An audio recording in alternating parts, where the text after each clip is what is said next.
Welcome back, everyone, to the deep dive. We are really glad you could join us for another fascinating conversation. And hey, if you find what we talk about today valuable, maybe take a second to, like the video, subscribe to the channel, drop a comment with your thoughts. Sharing it also helps others find these conversations. Your support, honestly, it really helps us bring these important discussions, drawn straight from the Bible and other thoughtful sources, to more people. Today, we're embarking on a really significant conversation. We're diving headfirst into one of the most, let's say, enigmatic books of the Bible Revelation. Specifically, we're focusing on chapters 17 through 20. Our mission, our goal today is to unpack this complex section. We want to focus on what it reveals about, well, the fall of evil, the ultimate triumph of justice, and that grand vision for the future. And we're doing this through the lens of the biblical text itself and the sources you shared with us. Okay, let's begin by unraveling a truly vivid and frankly unsettling image. Revelation chapter 17, it just opens with this scene that grabs you immediately. You've got this stunning woman dressed like royalty, purple, scarlet, gold, precious stones. She's holding a golden cup, but it's full of, well, abominations. Her beauty, though, it hides something terrifying. She's described as being drunk with the blood of the martyrs, the blood of all innocent people. And if that wasn't enough, she's riding this monstrous scarlet beast, 7 heads, 10 horns, and her name, it's right there, Babylon the prostitute. Wow. Quite an introduction. Sets a real tone of mystery, maybe even dread. It really does. And what's fascinating, is how layered John's imagery is here. For his first readers living under Rome in the first century, these symbols the seven hills implied, the imperial colors, the wealth, it would have immediately screamed Rome, the military, economic, cultural power, it was unmistakable. But, and this is crucial, John isn't just describing Rome. If we look closer, he's doing something much deeper, pulling from Israel's prophetic tradition. Yeah, he basically saturates his description with language, with images from almost every Old Testament passage about the downfall of big oppressive empires. Think about ancient Babylon, Tyre, Edom. You find echoes in Isaiah chapters 13, 23, 34, 47, or Jeremiah 50, 51, Ezekiel 26, 27. By weaving all that in, John's basically saying, look, Rome, it's just the newest version of this old pattern, humanity rebelling against God. It's any system, really, that lifts up its own power, its own wealth, its own security, treating it like a god and demanding total loyalty. So it's bigger than just one historical empire. It's a recurring thing, a kind of spiritual principle we see again and again. That really hits home, doesn't it? Babylons will come and go, like you said. Any nation, any system, even a cultural force maybe, that gets arrogant, thinks it's self-sufficient, becomes oppressive, maybe built on exploitation. We see echoes of that throughout history, and, well, you could argue even today. It forces you to think, what do modern Babylons look like? Is it, I don't know, the relentless chase for economic growth no matter the cost? Or maybe putting national security above basic human dignity? Where do you, listening now, see these patterns maybe showing up, even subtly, in our world? And the story moves fast. From this, insidious power of Babylon, chapter 18 shifts right into its dramatic, catastrophic fall. An angel shouts, fallen, fallen is Babylon the Great. And then you get this description of, worldwide mourning. Merchants are weeping because, well, their profits are gone. Kings are lamenting because their power structures have crumbled. It's this picture of total economic and social collapse. But, and this is key, it's starkly contrasted with heaven rejoicing because justice is finally happening. Right. And that vivid picture of collapse, again, it directly mirrors those ancient prophecies, like in Isaiah 13 or Jeremiah 51, which show these mighty cities just ruined. It's presented very clearly as judgment on a system built on injustice. The sources we looked at really highlight that this judgment isn't random. It's shown as the direct result of her incredible pride, her spiritual idolatry, and especially her violence against God's faithful people. She wasn't just enslaving nations economically, but spiritually, morally too. And this brings up a really practical point, for John's original readers, those 7 churches, but also for us. The message was pretty blunt. Don't get sucked in by Babylon's luxury. Don't be scared by its power. Its judgment is coming. They were told, urged, come out of her. Don't compromise with her values, align yourselves with the Lamb. For those early Christians, that meant things like refusing to participate in emperor worship or, not compromising their ethics just to get ahead financially. It meant putting Christ first above the pressures or temptations of the Roman system. So that question resonates today then. For you, what does it actually mean to come out of Babylon in your own context, in your life? Is it about spotting where modern systems might be demanding that kind of ultimate loyalty? Or maybe prioritizing justice and compassion even when it conflicts with personal gain?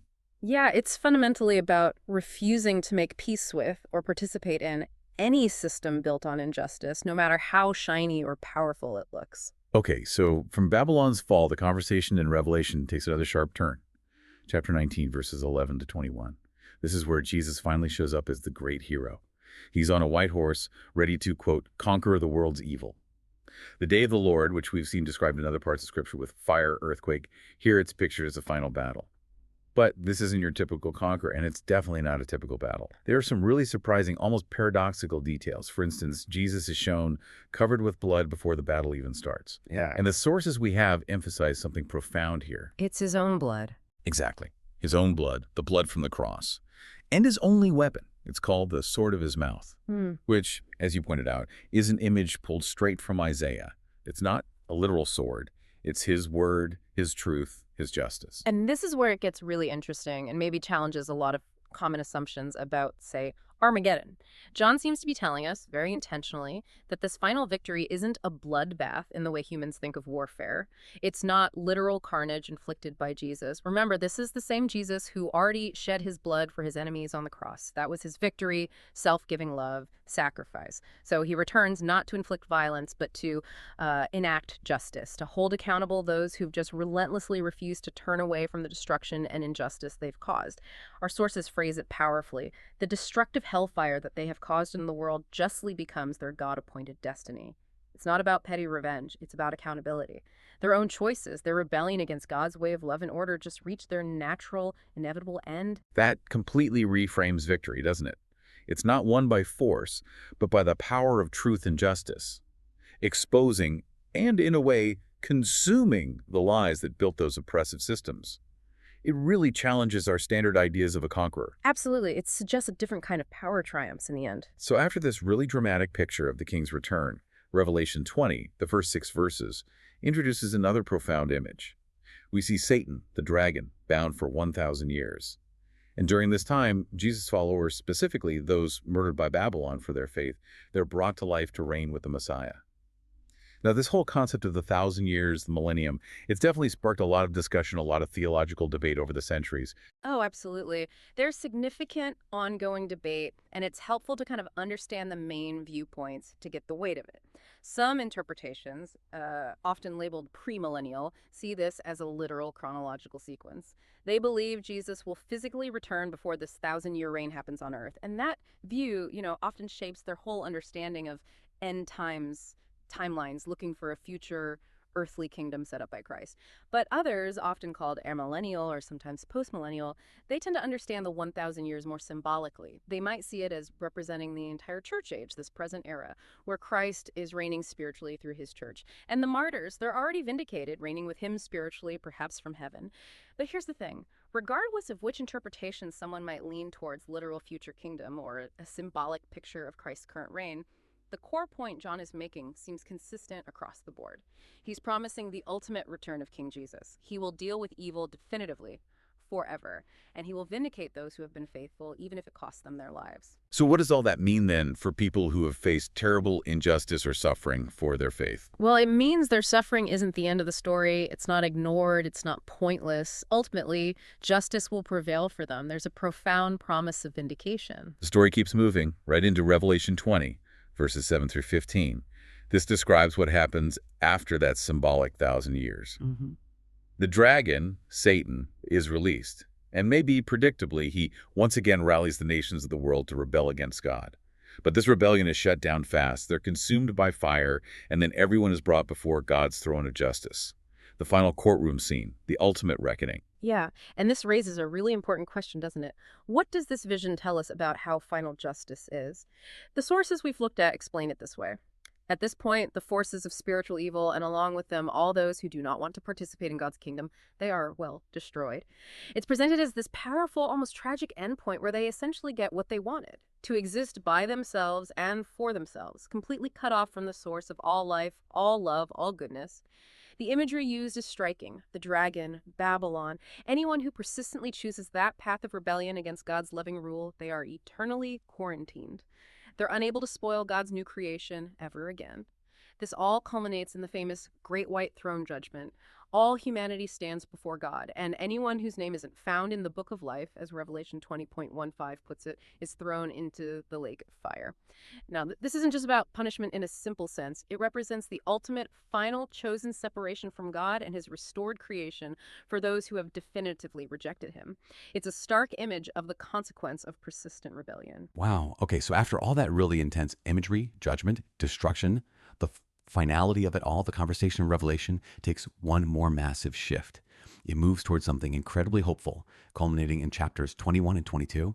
This is the grand finale, the ultimate destination of God's entire plan. We get this breathtaking vision of the marriage of heaven and earth. It's symbolized by a stunning bride, which represents the new creation coming down to forever join God and his faithful people. This really is the ultimate goal, isn't it? The point all of history has been aiming towards. And God himself announces it with words that just echo. He has come to live together with humanity forever and make all things new. That's Revelation 21, verse 5. This isn't just, a spiritual feeling. It's described as new heavens and a new earth, where God physically, tangibly dwells among his people. It's the undoing of the fall, the end of sin, sorrow, death. And think about it. For John, for those first century churches facing threats from Rome, maybe compromising, this whole story, even the hard parts about judgment, it's presented as fundamentally good news. Why? Because the oppressors don't win. They don't get the last word. Babylon falls. The dragon is defeated. And the Lamb, the one who is slain, reigns supreme. It's the ultimate triumph of self-giving love over every form of power that crushes and exploits. Exactly. The story doesn't just end with judgment. And it's not just an endless cycle of empires rising and falling. This is where it's all heading, to a new heaven and a new earth, a place of perfect justice, perfect peace, perfect communion with God and each other. So maybe amidst all the drama of the judgment visions, why should you, listening today, care about this hopeful ending? Well, perhaps because it shows that even when evil seems relentless, even when injustice looks like it's winning, there is a definite, glorious end planned. It culminates in a restored creation where justice and peace aren't just ideals, they're the eternal reality. It provides this incredible anchor of hope. So as we start to wrap up this conversation, let's just quickly recap the core insights we've tried to unpack from Revelation 17 through 20. We saw Babylon isn't just some ancient city, it's this enduring archetype, right? A symbol of rebellious human power that tempts with wealth and security, but whose fall is absolutely certain. We also explored how Jesus' victory isn't won through, typical warfare. It's a unique kind of conquest secured by his own blood and enacted through the power of his truth, that sword of his mouth. It totally redefines power and victory. Right. And the faithful, those who endure, they are ultimately vindicated. Evil, in all its forms, is finally dealt with, quarantined forever, unable to spoil God's new creation. And the ultimate promise, the grand vision pulling everything forward, is that new creation where God dwells perfectly with humanity. This whole sweeping vision seems to suggest that while evil can be really persistent, really tempting, its end is inevitable. And the kind of power that ultimately triumphs isn't military might, it's not economic dominance, but it's that radical, self-giving love and unwavering truth we see in Jesus. So here's a final thought, maybe to mull over. What does that imply for how you live your life, what you chase after, what you truly value day to day? Yeah, I'd really encourage you to reflect more on these themes. Maybe even read chapters 21 and 22 yourself to get the full, breathtaking picture of that new creation as the Bible lays it out. Consider how these massive truths might shape how you see the world around you and maybe your place in it.